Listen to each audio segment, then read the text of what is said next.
Does the hitch underneath look like it's flexing, not the receiver tube in the basket? But what is yeah, I'm looking at that right now. The receiver seems to be solid. It's everything that's moving is the rack. Maybe a little bit on the hitch, but not crazy.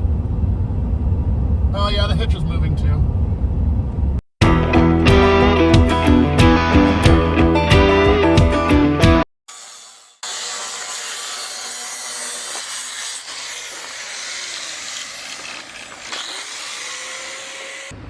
Alright, so what we're doing, this right here is the back of the trailer to kind of give you a reference. So come down here to the corner. We got our 4x4. Got it all ground down, shined up. We're going to marry it to the back of that I-beam. That's the frame for the truck, whole trailer. You can see the receiver, the factory one's got that 14-inch extension all the way back there where you slide the hitch in. So there's a lot of leverage. It causes this to kind of twist, and those factory welds aren't good to begin with. And actually, as I say that, I'm noticing a nice crack right there. So we're going to fix that. So yeah, they weren't the best welds to begin with. So then once that's welded, we're going to get a piece of cardboard, do some fabric cobbling,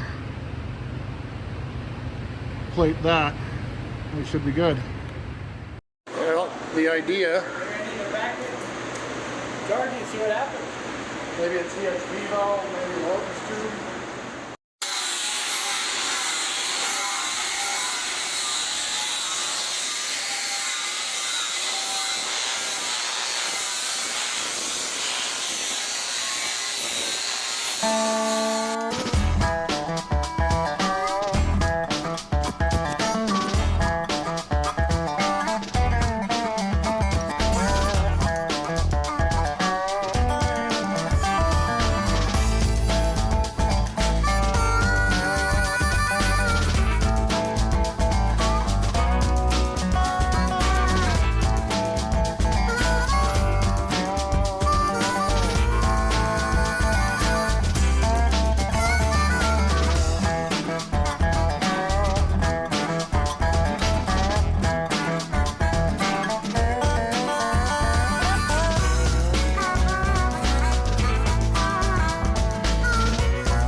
Yep, he's got everything ground down.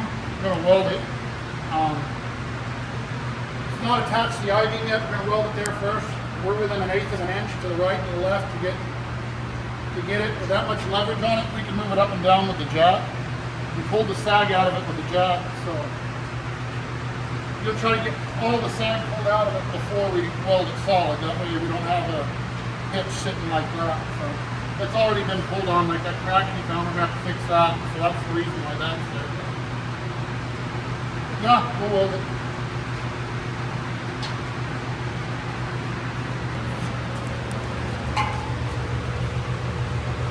Probably this way. Oh, we're up against the I-beam, right?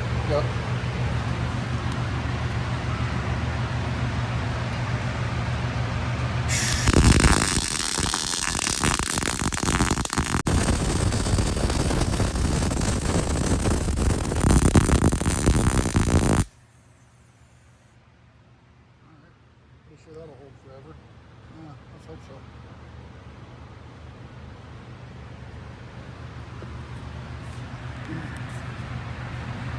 All right, so we know better, but we got in a hurry. We welded this before tacking the back side of it over here. So this whole thing rolled up on us. So this whole bumper is twisted this way because this weld cooled and the metal bent and went this way. I started welding from this side to this side. It also tilted our bumper because we didn't tack anything. We knew better, but we're gonna fix it with that and that. So go ahead.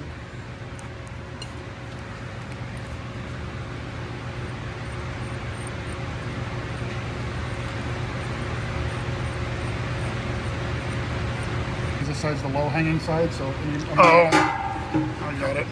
Well, I'm only welding it to the receiver, not to the trailer. Oh yeah, I can roll it back by hand. Can you get under me? Did you roll it, or did you just lift up on it? No, I'm pretty sure I'm smashing my fingers, so I'm gonna sit here and use the magical power of my knee. Yep, I'm gonna get under there and weld it, so the other camera should catch that, right? Right. Unless you want this. No, I'm still going.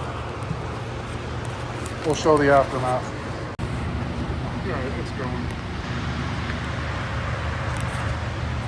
All right, so we had to grab this pipe, that pipe wrench, we had to give it a twist, or I'm sorry, a twist, because that weld cooled and it rolled it again. We know better, but we're in a hurry. So it's hot, it's 118 degrees out here in Arizona, so mistakes are made when you get hot. So we just rolled it, put a tack on either side. We got it level that way. We got it centered. Now we just got to make sure the gap matches all the way across here. And we're going to jack this back up, take the sag out of it, put another jack on the other side and get it even. Then we're going to weld it in place to the I-beam.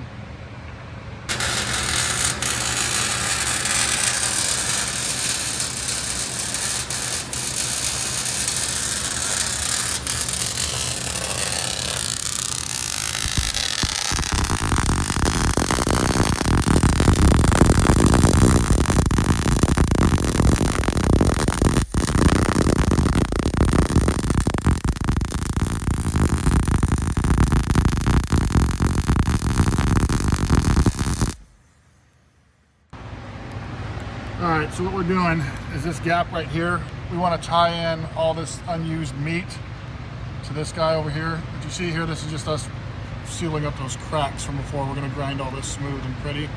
There's cracks on the factory weld. But now we need to close up this gap right here. I want to gusset it. So ideally I was wanting to use plate to come clear down to here and then up here, but we got some heavy strap. It's about a 1/4 inch thick right here. So it's going to be more than thick enough and plenty heavy. So we're going to make something like so. We've already started our cardboard CAD. This is going to go in here like this, but we need to make it the thickness of this. So we're going to line this guy up. It's like so. I'm going to put a mark here, put a mark there, cut this, and then we're going to translate it to metal. Might as well do that right now.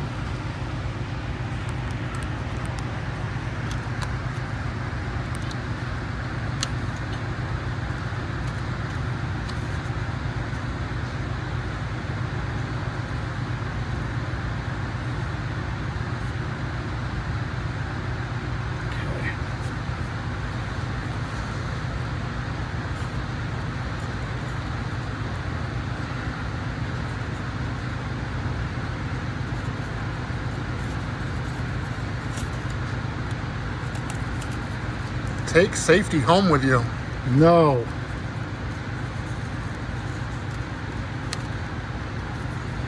Okay.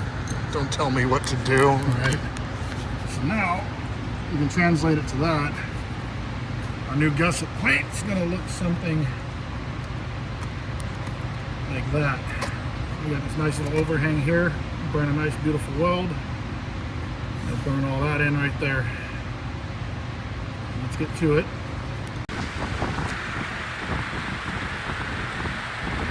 Cutting that. Yep. Making our second one.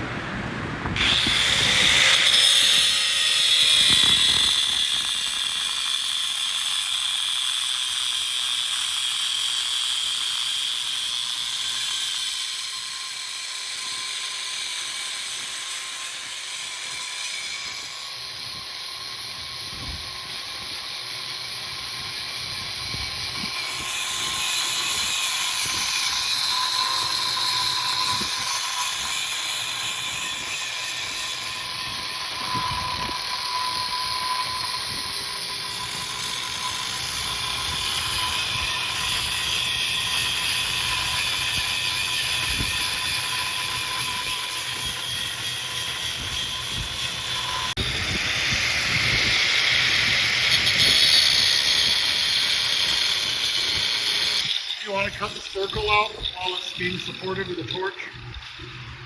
That'll probably be an idea.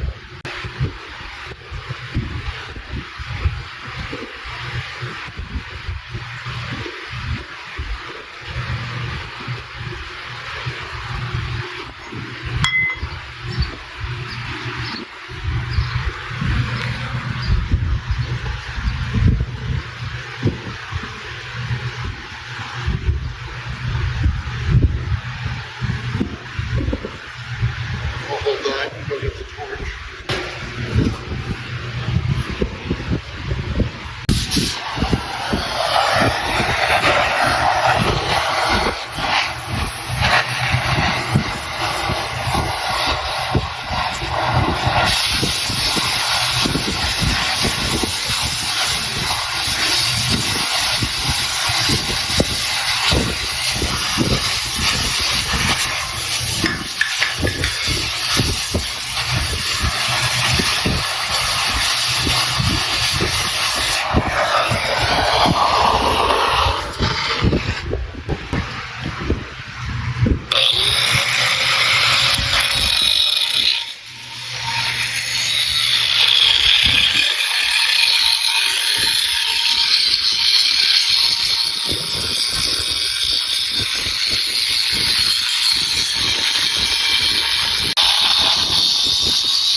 Alright, so we got that piece that we were speaking of in.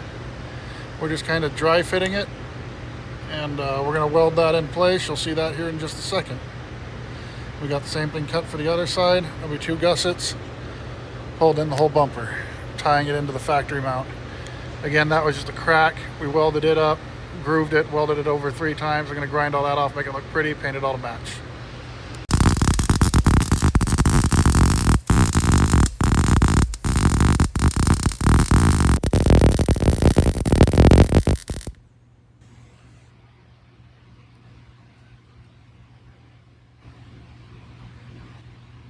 You're the vertical, and that's it, right? Put them on the inside, but I don't really want to get anywhere near that rubber.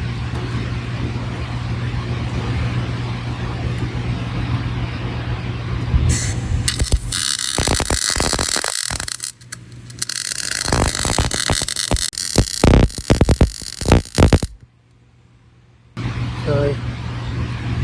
It's a lot of welding surface. It's all the way from the top to the bottom. Yeah, from here to here. Now it's like more than 3/4 of this is attached. And you could always put a vertical wing on it if you wanted to, like an L bracket that went sideways. Yeah. But I don't think you need it. The receiver's still taking most of it. Yeah, we're welded in 3 places. The receiver here, there. Yeah. This right here was the game changer. I'm going to tag all this in together. I'm going to see if I can even get this down. I'll get that. You go weld the other side. So what we did, we pounded in that piece that we were dry fitting earlier. This is 1/4" steel gusset that we made. This right here is the square tubing for the original hitch. So the whole reason we did all this, if you look down the way there, you can see that receiver tube sticks out close to about 16 inches. Big leverage point that twists on this, and before this is all you had. So with all the leverage of a basket or anything you put on this thing, it would peel back right here. Probably would have been smarter to actually have this over here. They would have been better off, but we have corrected all of that. By putting this 4x4 right here, tying both I-beam frame rails together on both sides, made a new foundation for that 16" to 18" outrigger, the receiver tube there, to mount to, giving this 2 pieces of track all the way down, not allowing it to twist anymore. And for added assurance, we burned in 1/4" plate as a gusset, so this is welded all the way down, so this won't twist, torque, move. You can jump on it. We put D-rings on here for recovery, accessories, baskets, jerry cans, whatever you can think of. We'll shoot all this in paint once we're done. We're going to go through and give this a nice once over with a polisher. We're going to duplicate this on the other side. I believe the only difference, except for that's really hot, is we have a half moon cut for a harness that has to go through, so we got to burn that very cold, very slow. All this has been polished off because of those cracks I showed you earlier. They're all perfectly covered now. We had beveled them in, welded, and then flattened everything back out. So factory welds are corrected. Our new welds and our new construction's going to be way better. All right, so there's the end result. We got plastic caps coming for the end, but it's sleek, it's smooth, it's nothing fancy, but it's very supportive, which is all we were really going for. Put it in better than any factory could, that's for sure, after seeing some of their welds. But there you have it. We're gonna go ahead and do some touch up on the basket and some light fabrication on that, just to make it fit better. But for the most part, there's the end result. All right. So, just to kind of give you an idea of what we did above and below. We got the paint on it now. Pardon my finger. So, that's the new gusset. So, and then this is the I-beam up here. So now we got weld from bottom all the way to the top. It's gusseted into that cross member right there. It goes all the way across. It's the other side, and we do the same thing that you see here. Instead of this hanging out, there was no support right here. That was its support, so it would torque down like that with this on it.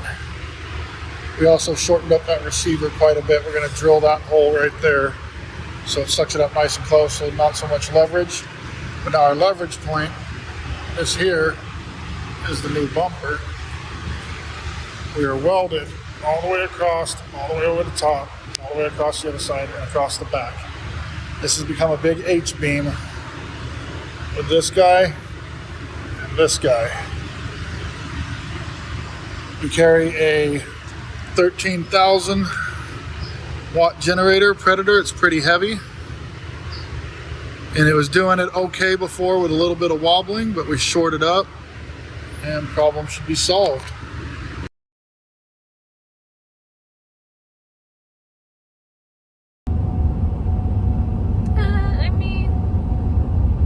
Does the hitch underneath look like it's flexing, not the receiver tube in the basket? Or what is Yeah, I'm looking at that right now. The receiver seems to be solid. It's everything that's moving is the rack. Maybe a little bit on the hitch, but not crazy. Oh yeah, the hitch is moving too. It's rocking back and forth just a little bit, but no more. It's not springing forward and backwards anymore. Yeah, it doesn't have the up and down spring. It's just a little bit of rocking back and forth. I mean, honestly, I don't know if it's enough to worry about to go and make the tabs, but if you really wanted to, you could.